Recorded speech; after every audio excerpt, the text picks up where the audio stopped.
Hey guys, what's going on? It's me, Will Paterson, again with another video tutorial all about creating modern logo designs. And today I'm doing it a bit different because I want to create a modern logo that has my name in it. So basically like a logo for me with my name on it, but taking what I'm showing you today and doing it yourself using the principles and everything will help you create your own amazing modern logo. Okay, so the first thing I want to do is work out what kind of logo would suit me. Now I'm a hand lettering artist, so I do a lot of, as you can see behind me, a lot of hand lettering, and I do a lot of drawing. So I love vintage typography, I love vintage logos, and I heavily based a lot of my work and principles around vintage type. So I'm going to go ahead and check some typefaces that I know are serif forms, because I know I want to create a sort of serif type. So I like Dido, and I know I want it to have like the word Will in it. So I like the look of a serif typeface, but it's very old school, and I know nowadays I'm not really all about the vintage. I don't want to show everyone that I just do vintage type. I want to have a modern element into this design as well to make it look more precise. So I like the idea of serifs because you've got thin and thicks. Well, we can easily modernize something like this by creating it more abstract, and also by getting rid of the serifs as well, which adds a modern element to the design. So I'm going to create some guides here, and they don't have to be perfect. I just want to create some X heights here. I'm going to create just a standard sort of rectangle here, and this is going to be the basis of it. Now what I want to do is create a W without the lines, so without the thin lines on an extra display font. So I'm going to take the anchor points from up here and I'm going to move them to the left. In fact, I'm going to increase the weight, and there's going to be a lot of trial and error with this because obviously I'm not sketching it, I'm just doing this for fun. With a normal client project or a logo design project, I'll be sketching and I'll be doing some ideas and mood board illustrations, but because this is for fun, I'm just doing it the way that I want to do right now. So I'm going to create this sort of angle here, and I think this angle will work nicely. And what I'm going to do here actually, because we've got a serif typeface, you can see if I just go to the W again, you can see if I just scale this up, we've got a pointy bit at the bottom. So we need to get rid of this sort of bottom part here. So what I'm going to do is take this anchor point easily, and I'm just going to make sure it matches through smart guides, bring it up ever so slightly. So I'm going to bring this line up like this because I want it to sort of match with the next one. Now I know obviously with this W I need to bring this over to the right because we've got two thicks, and I'm only going to keep those two thicks there like so, and I may even just space these out. Now the problem is with this sort of setup here, I can't just have another one here because it doesn't have that upward angle, and I don't want any serifs or thin lines, so I need to work out the best way of getting a design in there or something that would make it more legible as a W whilst keeping it modern. So what I can do is I can take inspiration from these shapes here. So we've got like a V here, but there's a triangle, if you can see. If I just bring out a triangle thing here, triangle shape, here's a polygon. And with this polygon shape, it'll look like this at first, where you've got this hexagon or a pentagon. Well, if you just use your downward arrow keys, you can add more sides to it or less. So if you go down to the bottom one, it's just a triangle. So if I go here and rotate this, you can see that we've got like a sort of, if I was just to expand this like this, I've got this sort of triangle in here that we can use as the negative space and the positive space to give the illusion of it being a serif W. Now I'm pretty sure I've seen this somewhere else online as well. Someone's probably already have done the same kind of thing, probably with a different letter though, but this should work. Now the main thing is I need to bring a line, and I need to guide this up correctly. So I'm going to bring a line from there and make sure it matches to the bottom angle here, down here.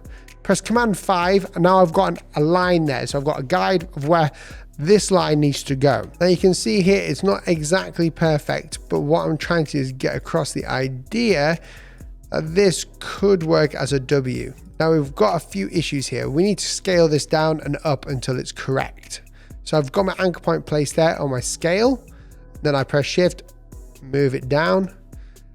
I zoom out. As a logo designer, it's imperative to be able to zoom in and out to check to see if the usage is correct. Because if I did use this as my logo, I want it to be on every platform. I want it to be on a favecon. I want it to be on a social media banner. I want it to be huge on a shirt, on a hat, any merch that I do. We also need to make sure it looks like a W2. So if I get my guides back on here, I need to basically move these, I think, a bit more, or move it a bit further this way. And to me, that looks like a W, surprisingly like a W. Okay, so I could just stick with this, and there's a few things that I could do with this, such as I can create like a black square here, basically copy by alt dragging this on top, grouping it by Command G, making the fill color white, bringing it to the front, and scaling this down. That was a lot that I just did there, but it's just moving it around and organizing it.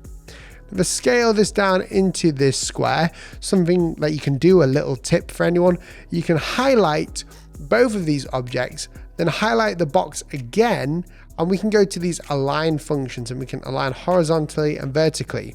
Now you'll notice that the W isn't aligned properly in there, and that's because we've got a bit of overshooting. Now in typography, there's a lot of overshooting that happens, and this is to give the illusion that it's either in the middle. When you're aligning something, especially when it's typography, you'll see that mathematics doesn't always work. You can't have something perfectly in the middle mathematically. It needs to look right optically. So what we're going to do is I'm going to move my W down a little bit, and obviously the negative space as well. So obviously it being in negative, white on black, is going to influence what it looks like on here too. So now I have that, I can scale this up even more if I wanted to, just to see how it looks. And I like the look of that, but I'm going to go ahead and copy and paste this. Take one corner, that looks a bit strange. Take the other corner and just curve it out. I like the look of that, so we'll keep that, and we'll move the W just ever so slightly there. I'm going to copy and paste this again. We'll take the whole round. That looks really weird because it's got too many round corners. But what I will do is I'll bring this down to the bottom left or bottom right, scale it down, and place it sort of on a grid line down here.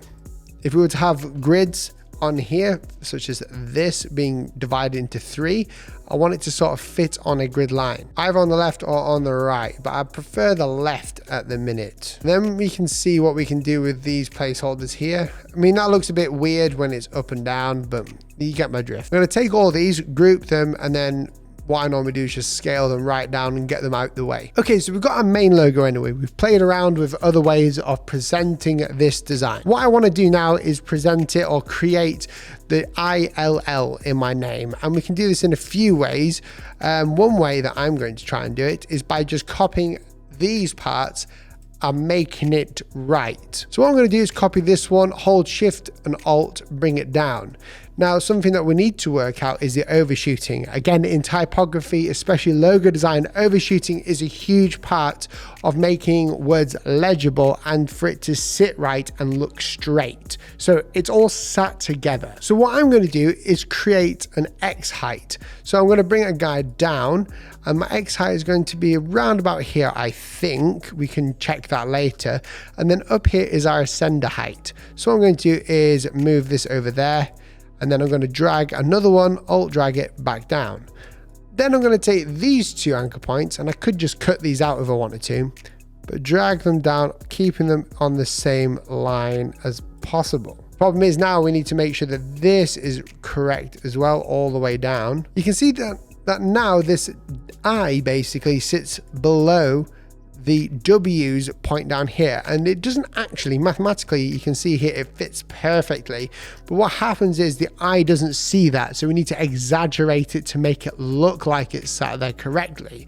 So what I'm going to do is create an overshoot guide, which will be about here. I may have been a bit too generous with that, but we're going to move this up slightly, and that's probably a bit too generous, so I'll create another guide to be about here. And boom, we've got our overshoot line. I'm going to take this one and I'm going to drag this out again. And then I'm going to increase these lines here, making sure I keep within the same angle, and then bring it over again, making sure we've got our tracking correct. Now I'm going to zoom in and out to make sure that it looks as good as it can. Take the guides away.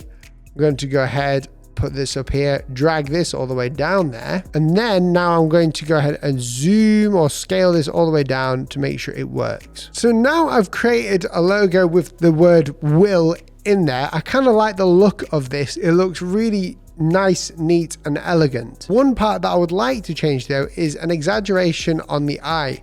Now the reason why I want to change this is that there's not much space here, and I want to exaggerate this space here to make it look like the X height, which is the top height of all standard non-capital characters. Anything above that height would be an ascender. Anything below the X height is the descender. So what I'm going to do is create basically a line here. I'm going to go ahead and create a square and put it on white to make sure it looks correct. Get rid of it. And this is a really easy way of just checking to see if you were to cut something out, you can see it basically in an illusion way. So you don't actually have to destroy the work. So what I'm going to do is highlight both of these shapes, the white bit and the black bit. Press Shift and M, which will bring the shape builder tool. Hold Alt or Option, and you can see that my plus and minus on the cursor is now changing when I press Alt. Drag all the way around these shapes, cut them out, and there we go. Now what I need to do is move the I and the LL back towards the W, get rid of my guides because there's too much space in there. So highlight them all, use Shift on my arrow keys, move them in a bit, and there we go. I'm going to move the L outside just a little bit because these need to be kind of perfectly in line. And a good way to make sure of this is using these 2 points here to marry them up. So I'm going to create this as a red square. That is pretty bang on to what I want it to be. The rest from here is basically going ahead and refining it to make it look optically correct. Now I just group these together and we have got a brand new logo that didn't take too long. It's very geometric. And I know it kind of looks like an A in the middle, which I don't really mind at the minute because I can use the icon as a W, or I can use the full logo type as Will, and there you go. Again, this is kind of like nothing new when it comes to logo design. It's all about taking something from somewhere, like an idea, and expanding upon that in yourself. Some things that we learned today are about overshooting, which is where we create the illusion that a curvature or a pointed letter is on the same line as the other letters when it's not. And another thing that we worked out today is scale. So having good scale and consistency throughout the design is important. Guys, thank you so much for watching this video. If you did enjoy it, then make sure you press the red subscribe button down below, turning on post notifications. And for any of you cool cats out there that want to spend a bit more time in the community, this community right here on my channel, then I've created a new Discord called Creative Insider, where we go ahead, we chat about design, anything creative. You have the chance to get your roles if you're a member on this channel. And inside Creative Insider, you can have your work critiqued by other designers from around the world, including myself. So if you want to get in on that, it's completely free to come into the server. Click the link down below and get yourself chatting inside of Creative Insider. Thanks for watching, guys, and I'll see you in the next video. Good to see you. Let me know your thoughts. If you've got an idea for a video, put them down below and I'll catch you in the next video. See you soon. Goodbye.